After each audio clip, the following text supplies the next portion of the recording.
6 دسمبر 1992 آزاد ہندوستان کی تاریخ کا ایک ایسا بدنصیب دن ہے جو کبھی نہیں بھلایا جا سکتا۔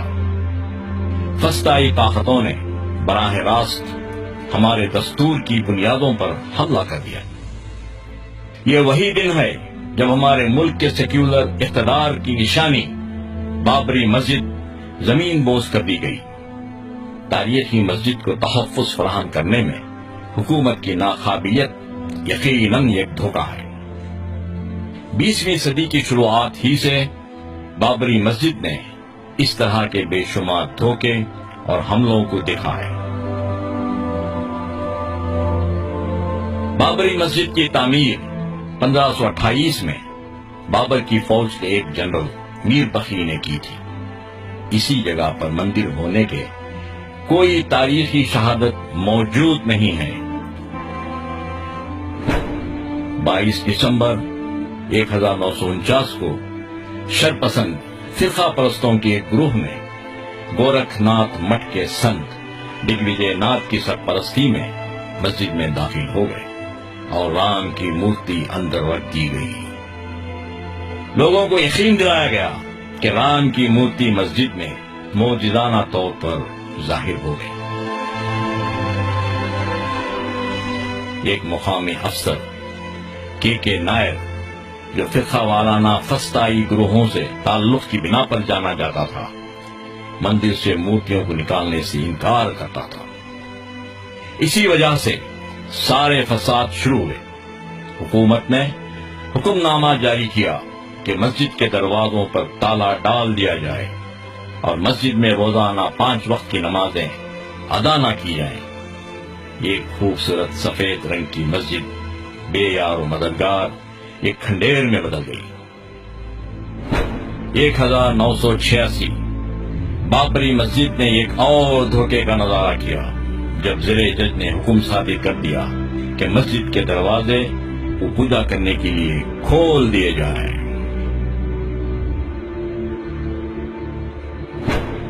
1986 کے بعد RSS اور اس کی ذیلی تنظیموں نے ایک فرقہ وارانہ منافرت کو شے دینے کے لیے رام جنم بھومی ابھیان کے نام سے ایک مہم چلا رکھی تھی تاکہ ملک کو فرقہ وارانہ بنیادوں پر تقسیم کر دیا جائے اور سیاسی ماحول تیار کرتے ہوئے بی جے پی کو اقتدار تک پہنچایا جائے۔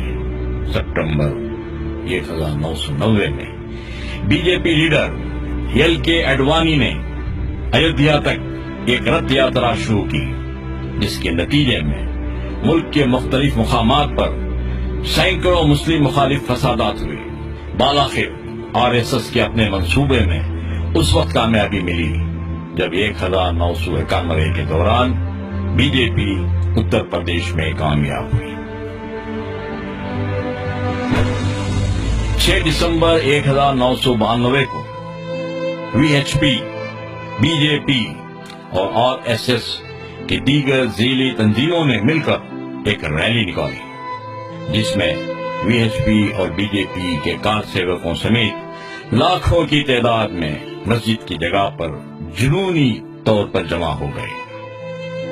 اڈوانی، مرلی منوہر جوشی اور اما بھارتی جیسے BJP لیڈرز اشتعال انگیز تقریر کرتے ہوئے کارسیوکوں کو مسجد منہدم کرنے کے لیے ابھار رہے تھے۔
مرکزی حکومت اور پولیس خاموش تماشائی بن کر سارے حالات کا نظارہ کر رہی تھی۔ فیصلہ کن موڑ پر پہنچتے ہوئے کار سیوکوں نے بابری مسجد کے گنبدوں کو مسمار کر دیا اور ایک مندر منتقل کر دی۔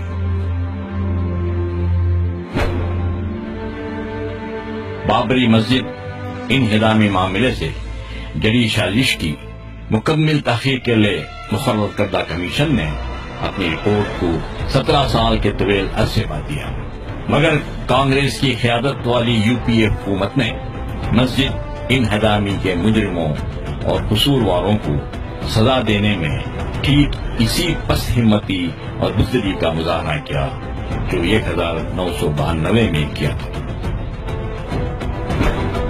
سپٹمبر 2010 کے دوران ایک اور دھوکہ دیا گیا اور اس وقت معاملہ عدلیہ کی طرف سے تھا۔ الہ آباد ہائی کورٹ نے حکم جاری کرتے ہوئے کہا کہ زمین کے 1/3 حصے پر مسلمانوں کا، دیگر 1/3 حصے پر ہندوؤں کا قبضہ رہے گا اور بقیہ زمین نموہی اکھاڑے کی ملکیت میں رہے گی۔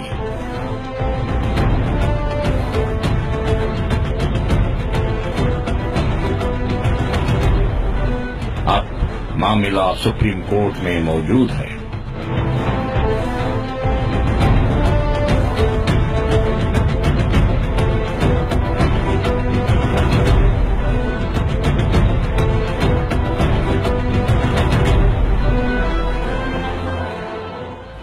بابری مسجد صرف مسلمانوں کا معاملہ نہیں ہے، بلکہ یہ اس کا تعلق براہ راست ملک سے ہے۔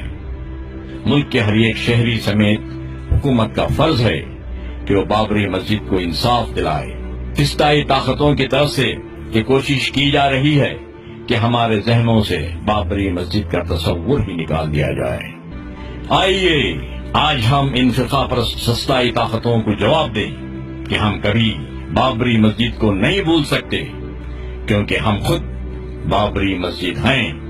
ہندوستان کی عوام انشاءاللہ ضرور بابری مسجد کی دوبارہ تعمیر کرے گی۔